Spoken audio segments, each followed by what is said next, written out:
हाँ जी, तो क्वेश्चन में लिखा है for what angle between A and B A plus B is equals to A minus B. ठीक है, तो समझते हैं क्या लिखा है। इन्होंने कहा है कि एक यूनिट वेक्टर है जिसका रिजल्टेंट आता है ए प्लस बी, और एक दूसरा यूनिट वेक्टर है जिसका रिजल्टेंट आता है ए माइनस बी। तो ऐसा कौन सा एंगल होगा जिसमें दोनों का जो वैल्यू है वो बिल्कुल सेम है।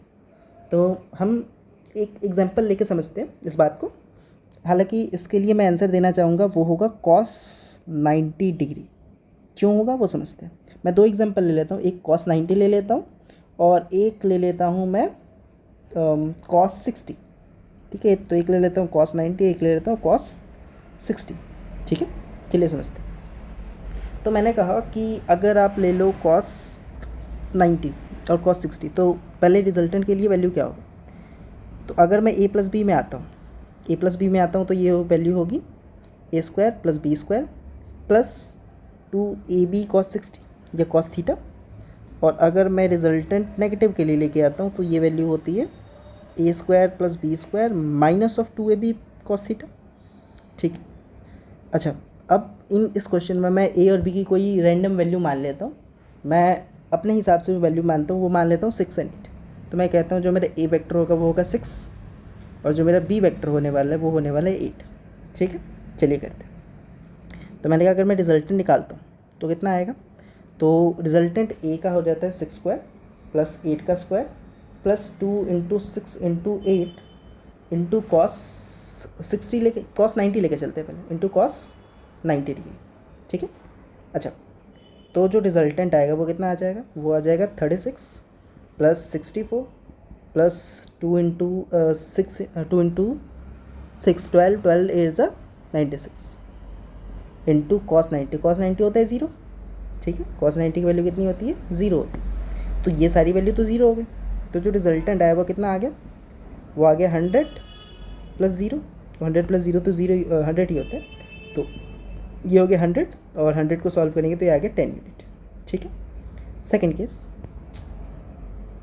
सेकंड केस में कहा गया कि आप नेगेटिव वाली वैल्यू लेके देखो। तो मैंने कहा resultant is equals to under root of 6 का स्क्वायर प्लस 8 का square minus of 2ab cos theta. 2ab cos theta, यहाँ थीटा की वैल्यू मैं 90 डिग्री रख रहा हूँ। ठीक है, तो जो मेरा रिजल्टेंट है वो क्या आ जाएगा, वो आ जाएगा 36 प्लस 64 माइनस ऑफ 2 इंटू 48, मतलब सीधा सॉल्व करके 96 आ जाता है। हाँ, माइनस ऑफ 96 इंटू कॉस 90 0। तो रिजल्टेंट आया वो आ गया मेरा अंडर रूट ऑफ 100 माइनस 0। अच्छा, 100 0 गया तब भी कितना आता है, 100 ही आता है।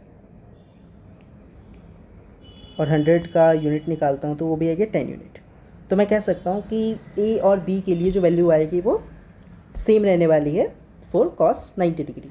ठीक है, अब एक एग्जांपल ले लेते हैं हम 60 के साथ भी, कि मे बी शायद उसके साथ भी आ जाए या 0 के साथ भी आ जाए, अलग अलग वैल्यूज़ के साथ। चलिए 0 के साथ निकालते हैं। ठीक है, तो cos 0 के साथ निकाल के देख लेते हैं। cos 0 की वैल्यू होती है 1। ठीक है, तो मैंने कहा कि in case if cos theta is equals to 0 degree तो वैल्यू आ जाती है 1।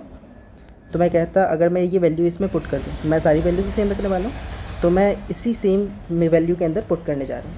तो 6a का स्क्वायर 36, b का स्क्वायर 64 प्लस 2ab 96 आया था into cos theta cos 0 degree equals to 1। तो ये आ जाता था 100 प्लस 96 इंटू 1, तो ये बन जाएगा 196।